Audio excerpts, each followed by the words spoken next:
Welcome back, Dragon Folk, to another guide on what D&D Adventures of the Forgotten Realms commander deck should I buy.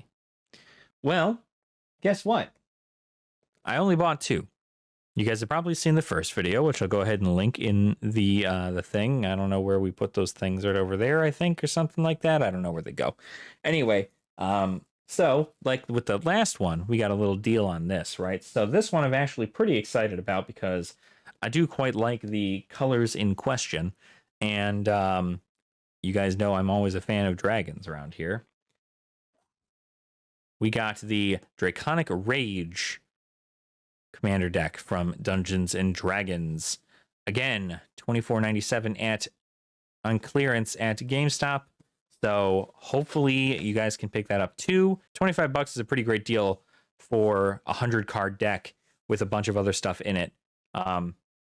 Same kind of concept for those of you who collect. These decks do go for I think they're like $60 some or something on the open market for the singles. So always something there. Then, again, for the people who are new, who are kind of watching these videos for the first time, what this is going to be is garbage, first and foremost. Then, we'll get into this. What this is going to be is kind of a guide and introduction as to what this deck does, kind of its color schemes, as to what red and green both do as a color combination, and what to look for when you're buying this deck, because if this isn't so much your playstyle, you might not want to buy this. But if there's a card in here that you really want, you could buy it. But I always suggest if you're going to buy a 100 card deck, specifically to get a single card in it, just buy the single. It'll cost you less, I promise. Anywho, so now we're getting into this, right? Again, don't steal, folks. Stealing's bad. Stealing's wrong. Don't do that. Oh man, I also had to while I was buying these, I had a fantastic conversation with two gentlemen who were looking to figure out there's that tag for the record. I know you'll see that in that last one that we did, there wasn't a tag on this. I promise you, some of them do, some of them don't, and I think they do that specifically to what do you call it? To deter theft.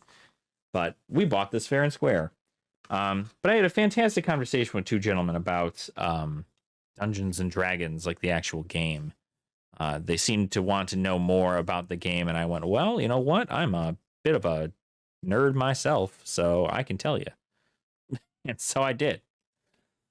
But yeah, so that's essentially what this guide is going to be about. Is it's going to be me telling you guys what the deck does, kind of giving you an idea of what cards come inside of it, and what is the best strategy for things like this in regards to the deck. So this plays red-green. Red-green is a very, very fun color combination. Gruul is what it's called. And it is very, very strong. A lot of it is about beefing up your monsters and having them have haste or some kind of trample effect, and just completely plowing over your opponent. I mean, just like completely destroying them. So you'll see here, right, in this little thing, we'll read on into this, right, which is kind of a way for you to learn a bit about the deck. Your primary commander is going to be that Vrondis guy. We'll go ahead and check out what he does in a bit. But for right now, this is kind of it. Turn pain into rage with Vrondis, who summons dragon spirits to serve as both offense and defense. These single-use creatures disappear after dealing damage, but they deal a lot of damage. That's the name of the game for Vrondis, as the rest of your deck supports an aggressive dragon strategy. Don't overextend yourself, because it only takes a few dragons to pressure your enemies. Cards that grant haste are a powerful tool, letting you exact fiery vengeance upon any opponent who sweeps your dragons from the battlefield. So what that's telling you is that this deck can go off pretty quick, but don't go crazy. Don't just drop everything and expect to win in turn 5. Can it happen? Yes. Will it happen? Probably not if you're new. Again, these decks are made for kind of beginners. They're made to give them a general idea about how the decks work and a nice introduction into the deck. Although there are a lot of times where there is a a veteran player can pick up something like this too and also play. So can't exactly count that out. All right, let's go ahead and grab wherever the tab is for this thing. I know it's here somewhere. There it is. So this wraps all the way around here. And then we pop this open. This one came out much better than the last one did. All right, so same kind of concept. We're going to kind of go over some of the big hitter cards in here, and I'll kind of show you kind of the general idea. So with your guy here, Vrondis, he is your primary commander in this deck, although you don't need to use him.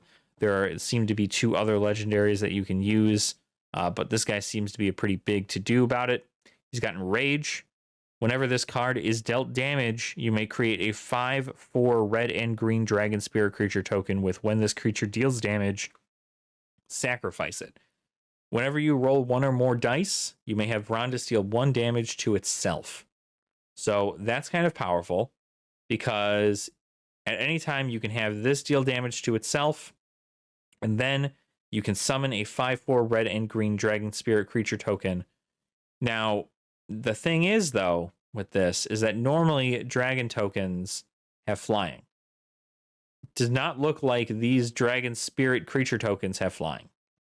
They just specifically have when it deals damage, sacrifice it. So, do you get a 5/4 token on the board? Absolutely. Does it have flying? No. Does it have trample? No. Does it have haste? No. I believe that is what most of your other cards that are going to be in this deck are going to be used for, is specifically that. So this guy's not too bad. He costs 5. That's a little expensive, but not too bad, especially for a 5/4. And the fact that you can just keep casting him, you'll consistently have something on the board. So very cool. The next guy that I guess would be considered a commander is Klauth, the Unrivaled Ancient. A legendary dragon, flying in haste. He costs 7 to cast for a 4/4 creature. Very, very expensive. His ability better be worth it. When Klauth Unrivaled Ancient attacks, add X mana in any combination of colors, where X is the total power of attacking creatures. Spend this mana only to cast spells until the end of the turn. You don't lose this mana as steps and phases end. I don't know. This is nice in regards to pumping out a bunch of heavy stuff, right? Because when it attacks, you can add X mana in any combination of colors, where X is the total power of attacking creatures. So if you're just attacking with him, you can choose to get 4 mana that doesn't lose as steps and phases end. Obviously, at the end of your turn, that mana goes away, but you'll get 4 for him attacking. If you attack with anything else, you also get more than that. So pretty cool. It's not bad. I think I'd rather have Vrondis, though. It's nice to have flying haste, and obviously a dragon is cool, but I definitely think I'd prefer Vrondis for a go wide method of getting a bunch of really strong creatures and then going forward. It's kind of how I like to play. So barbarian class, like I said, with a D&D theme, you have a lot more cards that do stuff with dice rolling. If you get this card to level 3 and you still have it on the field at all times as an enchantment, you do get creatures you control have haste, which means that they immediately can start attacking without having to wait for summoning sickness. Very powerful in this set. And then, of course, same deal, more cards that require you to roll dice. I imagine a lot of the cards are shared between the 4 D&D decks that come out. Whenever a equipped creature attacks, put a +1/+1 counter on it. When it deals combat damage, roll a d12. If the result is greater than the damage dealt or the result is 12, double the number of +1/+1 counters on that creature. Pretty good. A lot of stuff that green likes to do is pump. They like to ramp and they like to pump. Ramping is getting a lot of land out kind of really, really quick, so that way you can cast big stuff. And pumping is like adding counters to things, much like white does that too. adding counters to things to make them bigger, to make the small creatures really, really big. And I know white also has a lot of instants where, or not white, green has a lot of instants where they can essentially turn they can give your creatures like +8/+8 for like 3 mana, which is kind of crazy. Just as an instant though. So like this guy, for instance, right? He costs 4. He's got haste, and then as long as anger is in your graveyard and you control a mountain, creatures you control have haste.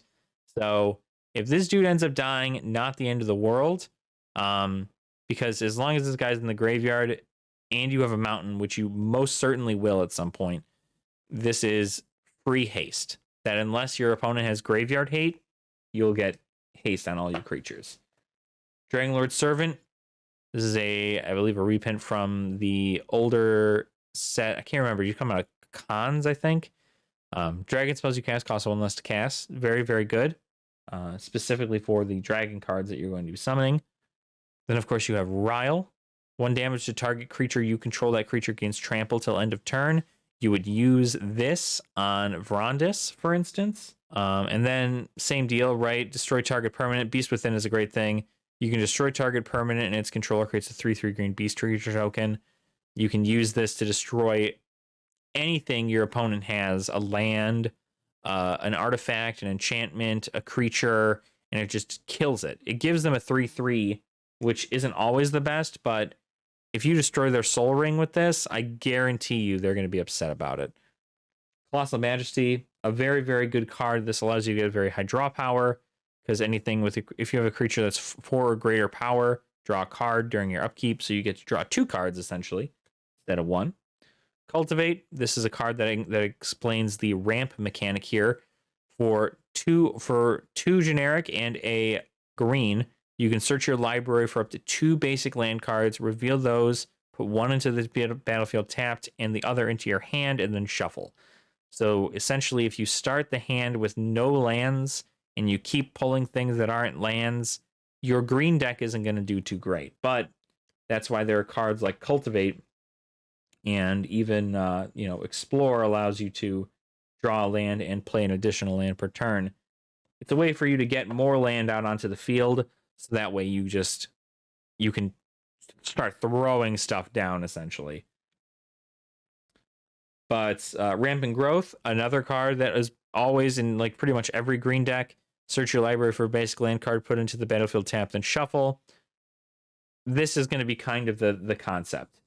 Any cards with ramp in it, I always find are the easiest for new players, because it's just so easy because you'll have the resources. Whereas when you get mana screwed as a new player, which mana screwed means you don't end up drawing enough mana to play anything, that's when problems occur, and that's when people start not having fun. This is pretty good. This is the dragon, and it's a 6. It's 6 mana up here for 4/4. It's got flying. It could cost 1 less with a Dragonlord Servant, but when this attacks, you add 3 red and 3 green mana, and it doesn't lose until it doesn't lose it as steps and phases end. So that's essentially 6. You get to summon him, and then when you attack, you get 6 free mana, which is kind of wild. Here are more of the same, right? Commander staples, Signets, Commander Spheres, some of the Gruul stuff, Heinous Blade, a Soul Ring, like I had said, Command Tower, same concept. This is kind of nice. This is again going to be used for that Vrondis dude. Desert deals 1 damage to target attacking creature. Activate only during the end of combat step. So you attack with Vrondis. He doesn't die somehow. And then you can just tap this. And it will deal 1 damage to him. And then you can summon a Dragon Spirit. So pretty cool. Path of Ancestry in here is really, really good. I'm sure a lot of these cards are going to deal with getting dragons out for less. For instance, like the Dragon Speaker Shaman. Dragon spells you cast cost 2 less to cast. So a lot of these cards are going to be permanents that are just going to sit out on the board. This is kind of interesting. Normally they don't put the mountains just in the middle here, and I'm not sure why they did that. Usually the mountains are at the end. I'm going to just put that over there. That's very interesting how that worked out. Berserker's Frenzy, and like I said, a lot of this stuff is going to be cards that are going to deal a lot of damage, and they're going to buff your creatures so that they can do more damage to your opponent. Then you also have a lot of the destruction of red. Red just likes to destroy stuff half the time. And it's very, very good. You know, like you can essentially profit pretty high off of Vrondis and his ability to do so. This will enchant a creature. Creature's controller may have it assign its combat damage as though it weren't blocked. So that's kind of an interesting concept from Indomitable Might. You get a Neverwinter Hydra, which Hydras are pretty good in green as well. Pretty much get to stack a bunch of +1/+1 counters on them, and Ward is always good there. Wild Endeavor, roll D4s. Here's another Dragon. Dragonborn Champion. Whenever a source you control deals 5 or more damage to a player, draw a card. So more card draw. So you get card draw, you get mana ramp, you get pumping, you get dragon spirit tokens. They're really good. If you control a commander, you can cast a spell, and as you cast a spell, you may choose both, right? So you have to control it. Breathe Flame will deal X damage to each creature without flying and destroy up to X target artifacts and or enchantments. So pretty cool if you have your commander out. This is another guy that could be your commander, Wolfgar of Icewind Dale. He's got melee. Whenever this creature attacks, it gets +1/+1 till end of turn for each opponent you attack this combat. So usually there's not like multiple combat steps, but sometimes there are. For instance, if a creature you control attacking would cause a triggered ability of a permanent you control to trigger, that ability triggers an additional time. So, for instance, you attacking activates melee, and then it gets a +1/+1 counter, but because this doubles that and triggers an additional time, it'll get 2 +1/+1 counters, which means this will essentially be a 6/6 when you're attacking, plus anything else you put on top of it. Still, I don't think as good as Vrondis, but I think he is at least a nice little backup in the 99. So pretty good there. How about we just stay down there, please? Thank you. Bodegan Hellkite, flash flying. When it enters the battlefield, deals 5 damage divided as you choose them on any number of target creatures. Chain reaction. A lot of dragons in here, right? When demanding dragon enters the battlefield, deals 5 damage to target opponent unless that player sacrifices a creature. This is real nice, especially if you can get it for cheap with that Dragon Speaker Shaman. It'll essentially cost you 3 with him on the field. So paying 3 for a 5/5 flyer that quite literally will deal 5 damage to your opponent unless they sacrifice a creature. That's a lot of damage to deal. So Dragon Master Outcast. If you control 6 or more lands, create a 5/5 dragon creature token with flying. This is nasty because essentially if you can play this and have it not die, you just get dragons. I mean, like 6 or more lands is really easy to do with green in your deck. So very strong, very, very, very strong card. No wonder is that a mythic? Yeah. No wonder that's a mythic. That's really good. Gratuitous Violence, right? Same kind of deal with enchantments. The Horde Smelter Dragon, Magma Quake deals X damage to each creature without flying and each planeswalker. The Opportunistic Dragon. A lot of different stuff, but a lot of things in here are also going to be flying. A lot of dragons are flyers. So it's really nice to have those to essentially be able to destroy everything that isn't those. Scourge of Valkis, another fantastic mythic in here. Whenever this or another dragon enters the battlefield under your control, deals X damage to any target where X is the number of dragons you control. Very, very fantastic because you're going to be summoning dragons. And especially if you have Vrondis. Vrondis summons dragon spirits, but they do still count as dragons. So anytime he summons a dragon, boom, Scourge of Valkis gets to deal damage to stuff. Shivan Hellkite Pretty basic dragon there. Skyline Despot. And then Skyship Stalker, another dragon, right? Same deal. Like I said, a lot of dragons in here. As somebody who enjoys the dragon archetype, or dragon tribal or whatever, this is good. This is something that you'll see in a lot of tribal decks. Tribal is essentially just like choose a creature type and make a deck around it. For instance, this is all dragons. Usually they have cards in here that are kind of dragons, right? Because they're changelings. This card is every creature type. So you're able to have this as every creature, which also means that this is a dragon. And whenever an opponent casts a spell, you may put a +1/+1 counter on Torian Mauler.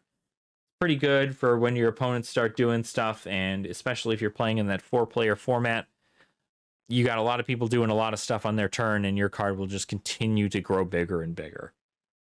Terror of Mount Velis, Thunderbreak Regent, Warstorm Surge, another fantastic card. Whenever a creature enters the battlefield under your control, it deals damage equal to its power to any target. Your dragons are very big, usually 4/4s or higher. So when you bring something onto the battlefield, it'll just deal damage to any target, which means you can just keep hitting your opponent.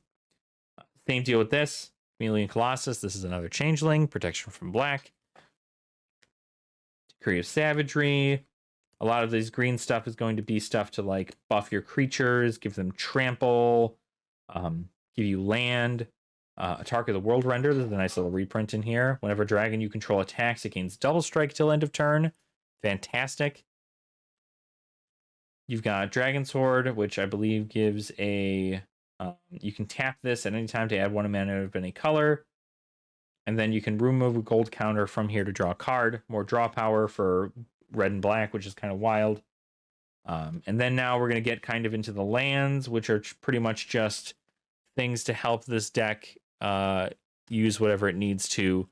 Haven of the Spirit Dragon, for instance, spend this mana only to cast dragon creature spells. And then you can sacrifice this card, dragon, return target dragon creature card or Ugin Planeswalker card from your graveyard to your hand. Usually you're going to be using it just to cast 1 mana of any color for dragons, but unless you want to put Ugin in your deck, which you totally can. Mosswort Bridge, and then here are these lands again. These are all going to be your basic lands. I'll go ahead and put these bad boys in here. These are all going to be your basic lands, and that is kind of how this runs. And now we have Brondis, the thick boy right there. Love to see him. So we've got Vrondis right there. It's kind of weird. This one has there's a printing error for sure on this. I don't know if you guys can see it. Yeah, now you can see it. You see those black dots right there? That was a printing error. It feels like something's like there's gunk on it. Oh, I guess I got it off. So that's probably just ink that was stuck on there. These are your dragons, right? So 5/5 flying dragons, not the same as your dragon spirits. I'm sure those will be on the back of these. Yeah, these are the dragon spirits. These are pretty much specifically for Vrondis. So when Vrondis summons these things, yeah, he's got a lot of them because he's like the main thing for this. And then, of course, just like every other commander deck, you have this, the on your turn thing, stuff you can do. I'm not going to lie, honestly, this is the kind of deck I would play on a regular basis. It's very easy to get into as far as what it is. You know, it's straightforward, right? Get creatures out, get big creatures out, make those big creatures deal damage, and then win the game. Kind of the concept. There's not a whole lot of like political stuff going on with this one, other than I'm sure there's some cards in here that can be a little political, but as far as everything goes, I think if I were to choose out of the 2 decks that I've done for the Dungeons and Dragons, what do you call it? the Commander Precons, this is absolutely the one I would do, only because A, I like dragons, and B, I like making my dragons big and scary, and I also like the ramp of green, which allows me to get more dragons out. It's just my kind of flavor, right? I just love it. So an absolute recommendation from me to you to get this. Same deal with this exact deck too. Like I said, $24.97 at GameStop. I'm not sure whether or not it's like that for everywhere or if it's just there for me, but for the most part, I think it's a great win. What I will also do for everybody, just like I'm doing with all the other ones like this, I'm going to be putting in the description down below a little link to somebody else's guide as to what you can put in here. Probably like a small little budget upgrade of like, anywhere from $20 to $50 to make this even better than it already is. A lot of the times they get rid of this commander entirely and they put a different commander in there. Unfortunately, unless you're looking to do something crazy with the Dragon Tribal, this is pretty much the closest you're going to get. Dragon Tribal is a pretty hot thing, and most Dragon cards tend to go for, maybe like $100 somewhere, depending, for like certain really good ones. So having a Dragon Tribal is going to be expensive. So this is a great introduction to a Dragon Tribal kind of deck, and to show that, even with just something like this, you can make a ton of dragon creature tokens, go wide as green likes to do, go like buff them all up and give them trample and haste and double strike and flying and push them all forward and then just deal a whole bunch of damage. So that's Draconic Strike, or Draconic Rage, sorry. That's Draconic Rage. Hopefully you guys enjoyed this. Hopefully I did a good idea, or hopefully I did a good job explaining what exactly this deck entails. We went over every single card over there. Not every card. We didn't go over every card, but I showed you every card that comes in here. And it's honestly fantastic. It's a very, very, very good deck for beginners. And for the people who are at the Magic the Gathering for Beginners Facebook page, this is definitely going to be something that you should pick up if you have the opportunity to, unless you don't like playing green or red. But having something like this is probably going to be a great introduction into how to play the game in a more basic level without having to get into decks that are like Death and Taxes or 5-color humans or anything like crazy. Not a lot of politics to this deck. I believe this deck is pretty much just get big and smash. And having that simple mindset often does help somebody learn the basics of their deck and then kind of add on stuff from there. So thank you all so much for watching. Leave a comment down below on what dragon card is your favorite. And let me know whether or not you'd pick up this for yourself, and hopefully you get it on sale like I did. It's a great steal, not gonna lie. And while you're down there writing your comment, please make sure to like the video and also subscribe to the channel as well. I like to make these little guides for people so that way everybody's kind of informed and they're able to see what is available when, and kind of get a better idea of how this deck works, other than just being like, oh yeah, it's red and green. Both of those colors are some of my favorites, but like outside of Magic, you know what I mean? So give you a general idea about that. We do also have a Patreon link in the description below too. So feel free, if you wish to support the channel in a more monetary way, you can always go ahead and do that too. But that's enough talking from me. Thank you all so much for watching. Rondis, thanks you so much for watching. Go pick them up. Have a fun time with it. And let me know how you guys do. So again, make sure to drink your water, eat your vegetables, and don't be a dick. And I will see you all in the next video. All right, guys. Nerd out.